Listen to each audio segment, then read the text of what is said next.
Fear Street Prom Queen has dropped on Netflix, so let's talk about it.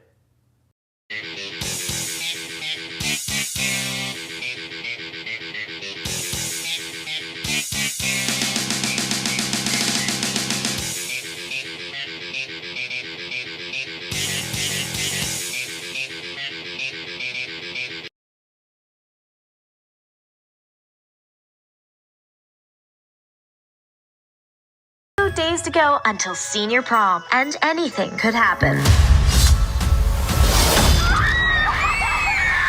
It's Prom Queen in Shadyside of 1988, and as Lori and 5 other contestants who are competing to win Prom Queen go there, and a series of murders start to occur, so Lori must find out and solve who this killer is and what do they want.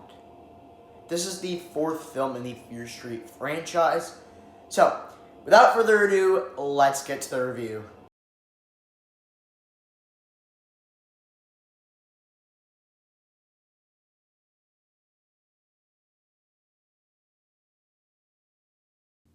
Please let me know, did you like it? Did you hate it? Did you think it was okay? Did you love it? Please let me know what you thought of Fear Street Prom Queen in the comments. Also, all the reviews I do are spoilers, so if you're not okay with spoilers, go watch the movie, then come back and watch this video. Also, I have a lot of content on my channel. Check those out once this video is done. We're kicking off things with the positives. Alright, so first of all, I just want to come out and say it. I was a big fan of that original Fear Street trilogy that we got back in 2021. I was a big fan of that trilogy, really enjoyed it. And like the first 2 are like probably like one of my favorite slasher films of all time. All the Scream films are better.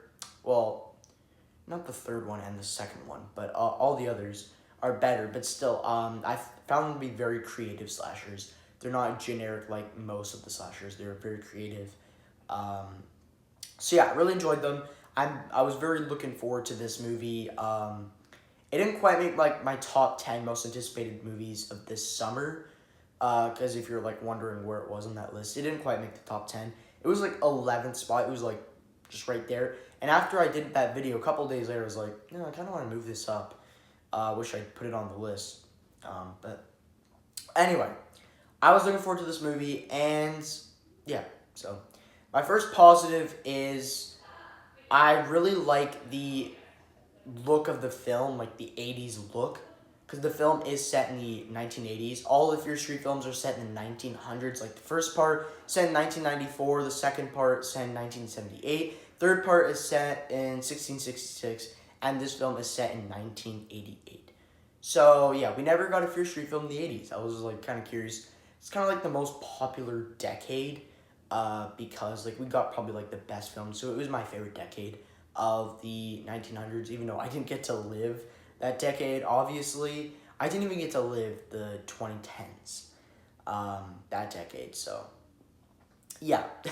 But still, most of my favorite like classic films came out in the 80s, but also some 70s, some 90s, but most of them came out in the 80s, I'd like to say. Most popular decade for the 1900s. So yeah, so I was actually really excited to see what they would do here, and the look of the film is incredible for the 1800s, or not the 18, oh my gosh, the 1980s. This film is not that old, but yeah, really liked what it looked like. Just the camera looks old. The shots look like they're from the 80s. Like, yeah, the camera looks like it's from the 80s. I cannot talk today. And the just shots, yeah, camera shots look like they're from the 80s.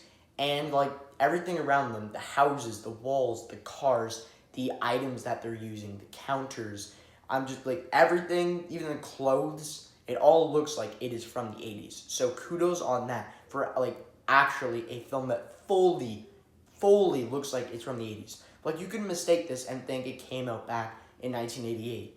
Honestly, you could. And yeah, I really like that. Just kudos on that. And also the usage of music in this film is incredible. The soundtrack of this film is a banger, because all the songs that they use are actually from the 1980s. So I really enjoyed that, because a lot of my favorite songs are from the 1980s. And they also did that in Stranger Things, because Stranger Things, all the seasons are set in the 1980s. They got a lot of songs from that, like Africa, Separate Ways, Master of Puppets. The list goes on and on. Running up that hill. Like, it's my favorite show in the world. But also, like, just I love the usage of songs in that show. And Prom Queen here actually reminded me a lot of Stranger Things. Like, because a lot of the songs, yeah, they don't play in that show, but they were, like, just remind me of it, and I love the usage of them in this film. Because, yes, as Prom Queen, you need a bunch of songs.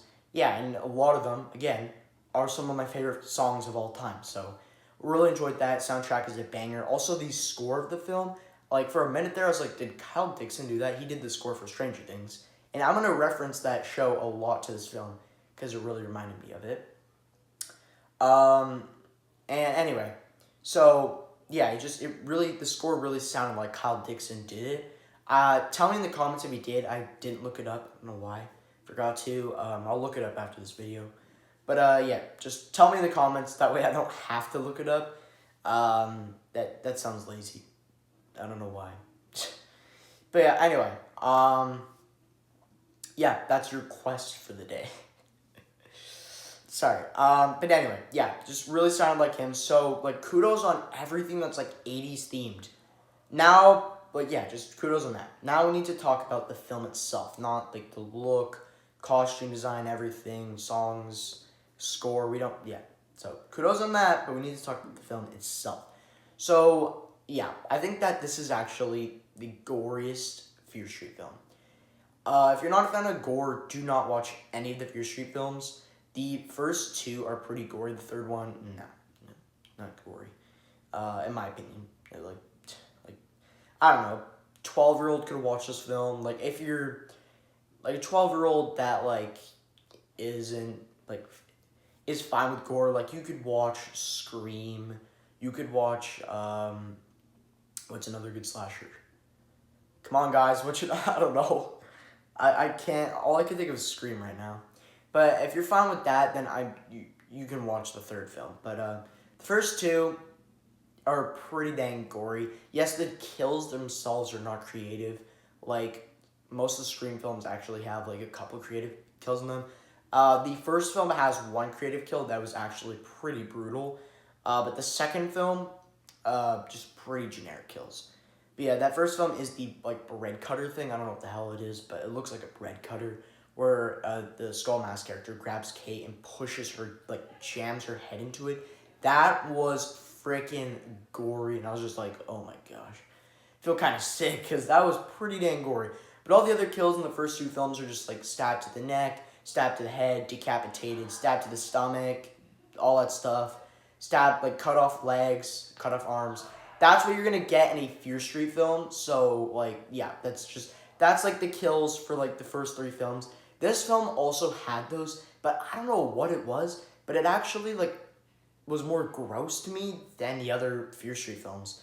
It was, like, the same thing, but just, I was like, oh my gosh, kind of gross. And I never said that about the other Fear Street films, but this one, yeah, it just had an effect on me. I don't know why. We do get a couple, like, brutal kills. There's this one where this boy and girl, it's one of the girls who are competing for the prom queen. They just sneak into this room, leave the dance, and just, sneak into this room, and they're just chatting and stuff. And then the girl, like, someone came in here, shut off the lights, and then she goes to, like, look. Then she, like, the guy hears a stab, and, like, she comes back out, and her stomach's, like, just been gutted. We see all the stuff coming out. So that was disgusting. I mean, I've seen that 100 times, but still pretty gross. And then the guy's kill really just, oh my gosh. He, like, starts running and stuff. And, bro, you can fight back. Because I'm pretty sure at that time the killer didn't have a weapon. He was just chasing him. But then he grabbed him, and then he just, like, put his hand under this, like, cutting thing that's on the table and sliced his hand off and then sliced the other hand off. So he was handless. So then he ran to the door, and he was just like, it was like a cat or dog. It was kind of funny. She was like, come on, come on. But his, like, hands are gone. So, like, how are you going to open the door? So, yeah, and then I'm pretty sure he gets, like, decapitated or something. And then the other boy and girl, like, this happens a lot in the film, which I kind of didn't like. For a bunch of kills, just, like, a boy and girl, sneak out of the dance, and then go do something. I don't know, was it making out? Was it just chatting, giving a present? I don't know, man. But yeah, this other boy and girl, and the girl is, again, this other girl is competing to win prom queen. They go out and they're just like chatting, and then the guy gives her like this cool necklace. And then the guy gets like, it's not like a chainsaw, but it's like this circle thing that's like a chainsaw, and the guy just gets like it in the head a bunch, and like, yeah, and then the girl, this is like one of the worst kills the entire, all four of the Fear Street films. This might be the worst kill and the weakest. I wouldn't say worst, but like very weak kill where she just trips and falls into a bunch of electric wires. It's different if the killer like put her there and did it more brutal, but she just tripped and fell into them. So like, no, that's weak. Nobody likes that. Nobody wants to see that. It's not disturbing. It's just, come on, man, put in effort there. But the guy's kill, oh my gosh, it's brutal. The list goes on and on. There's this part where this killer, one of the killers, like, gets revealed, chases after Lori, who's the final girl, and then she kicks her off because it's like 4 stairs. Like, you gotta remember, it's an 80s film. Well, it's set in the 80s, sorry. It's not an 80s film, but like, there's a bunch of stair racks, and the girl kicks the killer off, and she lands on the statue that's on the ground. So she didn't just land and break a bunch of bones. She landed on the statue, so that was pretty disgusting. And then there's a bunch of other kills, like, as I said before, like, I named all the generic kills, like, from the other Fear Street films. That's what you get. I named probably, like, the nastiest ones. But yeah, no really, like, full-out creative kills, like getting tortured and stuff. None of that here, but, yeah. The killers just wanted them gone right away. They didn't really care how they killed them. Yeah, but, yeah, that's what happened. Now, my final positive is, sorry, before I carry on with that, but yeah, it's just like, it's the goriest and, yeah, most brutal Fear Street film for sure. Alright, now, my final positive is the final girl. See how that works out? Final. But yeah, the final girl, Lori Granger, who is the film we follow, she starts off as like this loser girl who gets bullied a bunch in school. She has one best friend, Megan, and they've just been best friends for a long time. That's her only friend. But she's like a shy girl, and she's still competing for prom queen, and she's a shy girl. She doesn't have a date or anything. She likes one guy, but he's dating this other girl, who's a evil person. She's the one who like mainly bullies Lori. And it's some incident that happened. Apparently, I guess her dad died, and they say he was a serial killer, and then they say that her mom killed her dad. That's what they bully her for. That's actually not happened. They actually touch on that at the end of the film. If you've seen the film, you know what I'm saying.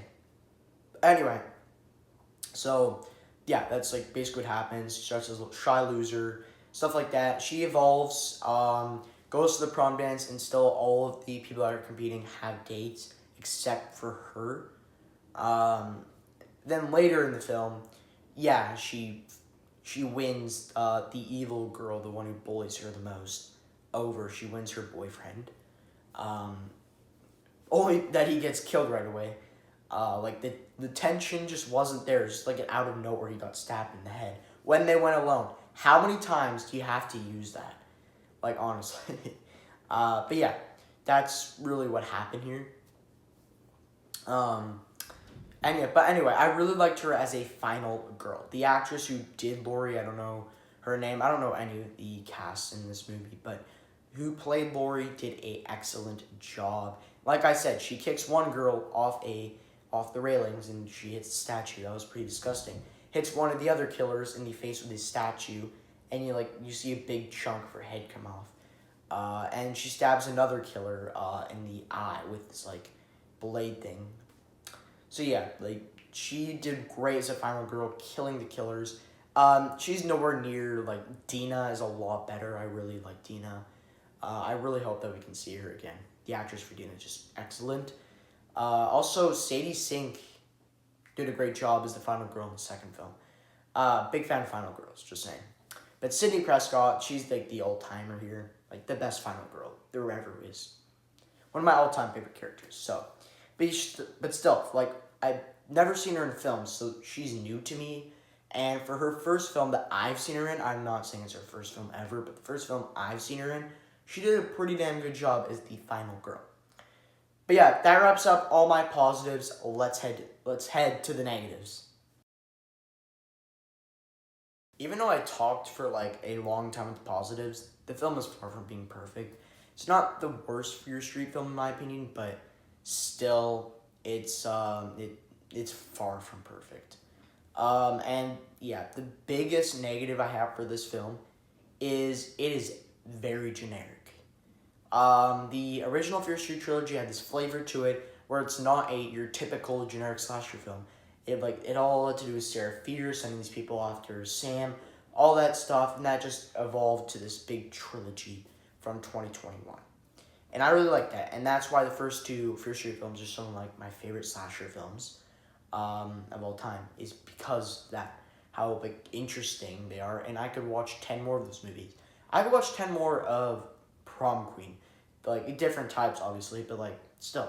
And this is a movie I'd probably go back to later this year or something. But I'd rather go back to the other the other trilogy than watch this film again. And yeah, that's because of how generic it is. Why is it even titled Fear Street? Even though yeah, they touch on it that obviously they're in Shady Side, stuff like that. They like mention it, and there's some stuff that happened because part 2 and part 3 happened a lot. So it's like Sarah Fear gets a little bit talked about, stuff like that in like the beginning. But then after that, they just leave that out and never bring it up again. They just worry about prom queen stuff. So like, didn't really like that. How it's set in the world of Fear Street and they barely touch on it. How they actually are in Shady Side and stuff happened. And like maybe like a cool cameo of like Sadie Sink or something could have been in this film. But it was not. So yeah. It was just a standalone film. Maybe just title it Prom Queen. Why does it have to have the Fear Street title in it? I don't know, but it just does. But it should have been just titled Prom Queen or something else. But yeah, it was just very generic how there's a killer, or killers, because there's actually 3 of them. I did not expect that. I was expecting just 1 killer. Nope, there's 3. I will talk about the twist later. It's another negative I have.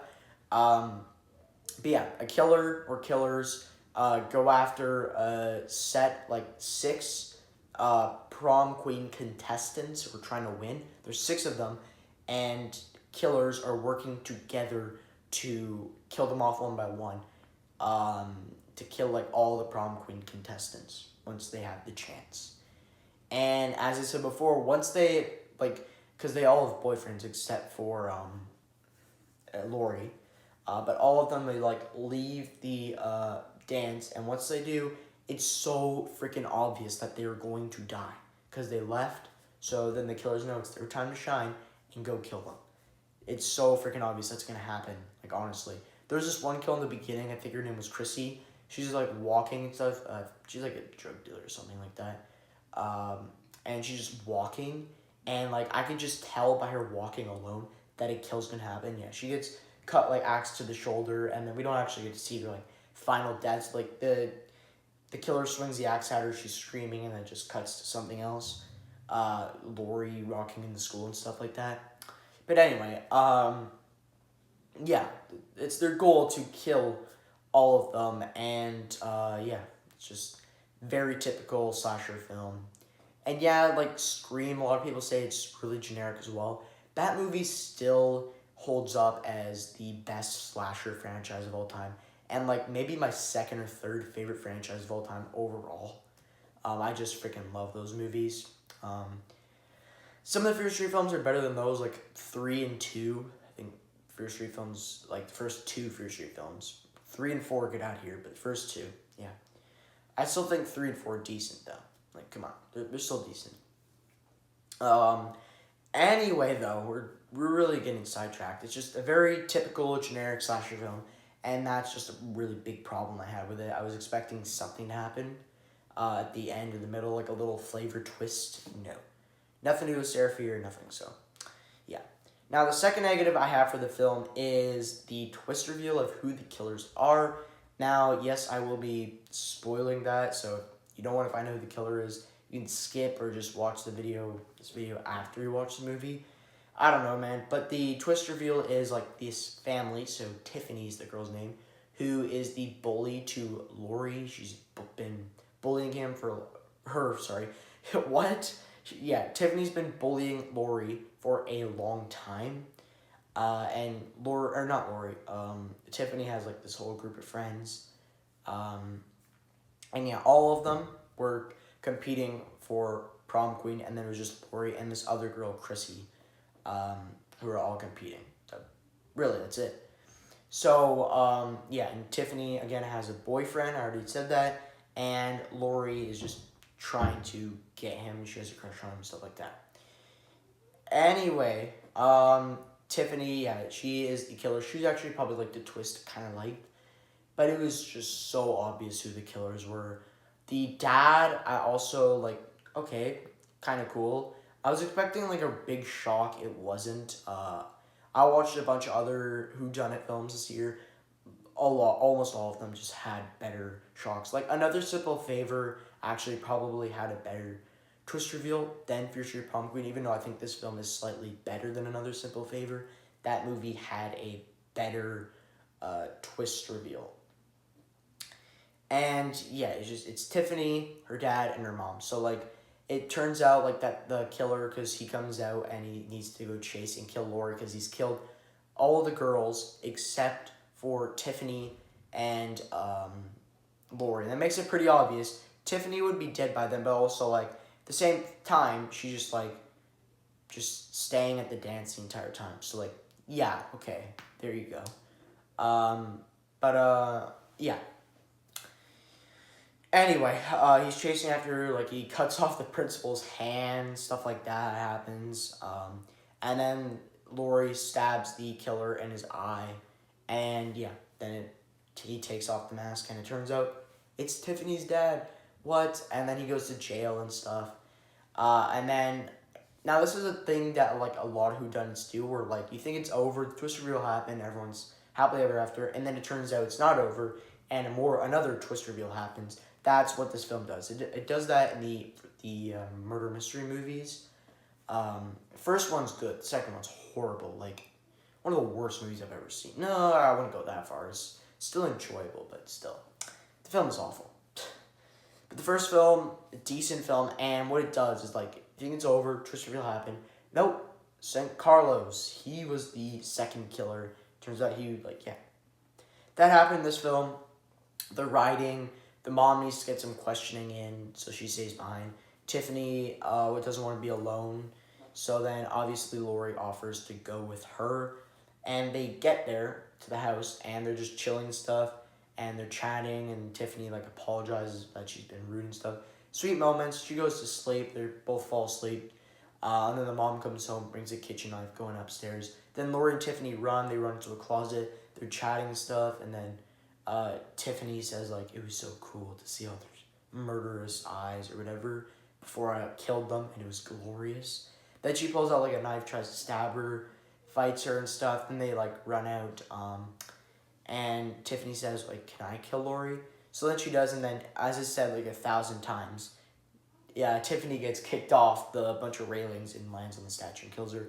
Then, like, they're in shock and stuff, and the mother's chasing, Lori around, and then Lori grabs a trophy and like bangs the mom in the head, and she dies. So, like, that's the big twist reveal. The mom was like out of this world obvious that she was going to be the killer. Like, she was just very suspicious. I was like, yeah, it's gonna be her, honestly. Tiffany, yeah, okay. She's actually probably the most obvious, also the biggest twist, because I thought it was way too obvious that she would be the killer. And then at one point I was like, no way she's the killer. And then, yeah, it turns out she's the killer. But at the same time, it was probably, like, even more generic and obvious than the mom. Because, like, obviously she's pissed, even though you would think that she would want to kill Lori first. And the plot of, like, why they were killing him was, like, one of the worst things of, like, so ridiculous and dramatic. Like, we wanted to make our daughter win prom queen so the others, like, weren't. So you decide to kill them. Give them a disease or something. Make them sick. Or just tell them, don't go there or else I'll kill you. why would you just kill them just because you want your daughter to win prom queen? Like, that is overly ridiculous and dumb. So, yeah, very dramatic and just so ridiculous. But yeah, those are really all my negatives for the film. 3 negatives. Let's head to the ratings. Alright, so I'm going to give Fear Street Prom Queen a 7 out of 10.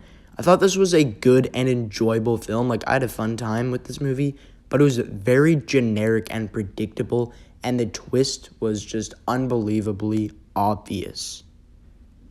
So that's why I'm giving Fear Street Prom Queen a 7 out of 10. I'll see you in the next one.